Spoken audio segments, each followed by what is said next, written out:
তিনটি স্বপ্ন দেখলে বুঝবেন আল্লাহ আপনাকে ভালোবাসেন। ভালো করে বুঝেন, তিনটি স্বপ্ন যদি আপনি দেখেন বুঝবেন যে আল্লাহ আপনাকে মহাব্বত করেন, আল্লাহ আপনাকে ভালোবাসেন। স্বপ্ন আমরা অনেকেই দেখে থাকি। স্বপ্ন হচ্ছে তিন প্রকার, ভালো করে মনে রাখবেন। এই স্বপ্নের বিষয়টা হচ্ছে খুবই গুরুত্বপূর্ণ বিষয়।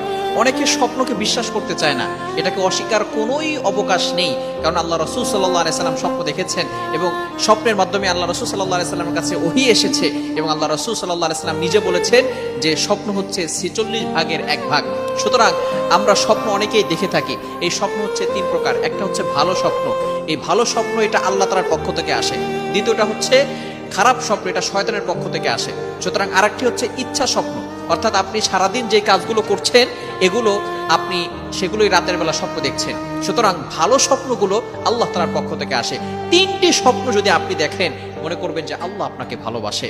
এক নম্বর স্বপ্ন হচ্ছে আপনি যদি দেখেন স্বপ্নে আপনি কোরআন পড়তেছেন, ভালো করে বুঝেন, আপনি কোরআন তেলাওয়াত করছেন, তাহলে মনে করবেন যে আল্লাহ পাক রব্বুল আলামিন আপনাকে ভালোবাসেন। আল্লাহ পাক রব্বুল আলামিন আপনার স্ট্যাটাস, আপনার মর্যাদা আরো হাই লেভেলের করে দিবেন। আল্লাহ তাআলা আপনার উপর রহমত নাযিল করবেন। আপনার শান্তি নাই, আল্লাহ পাক রব্বুল আলামিন আপনার জন্য সুখের ব্যবস্থা করবেন। আল্লাহ পাক রব্বুল আলামিন আপনার উপর রহমত বৃষ্টির মতো নাজিল করে দিবেন এবং আপনার সম্মান আরো আল্লাহ তাআলা বাড়িয়ে দিবেন যদি আপনি স্বপ্ন দেখেন কোরআন শরীফ পড়তেছেন।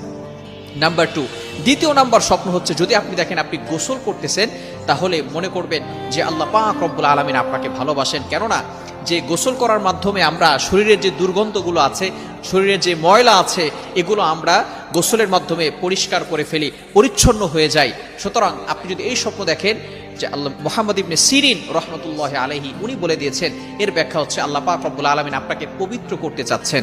অর্থাৎ আল্লাহ পাক রব্বুল আলামিন আপনাকে, আপনার ভিতরে যে গুনাহগুলো আছে এগুলো আল্লাহ পাক রব্বুল আলামিন পবিত্র করবেন। এবং ভালো করে মনে রাখবেন, যখন বান্দার গুনাহগুলো আল্লাহ তাআলা মাফ করে দিবে, কোনো মাধ্যমে যখন আল্লাহ তাআলা মাফ করবে, তখন ওই বান্দার জন্য জান্নাতে যাওয়া সহজ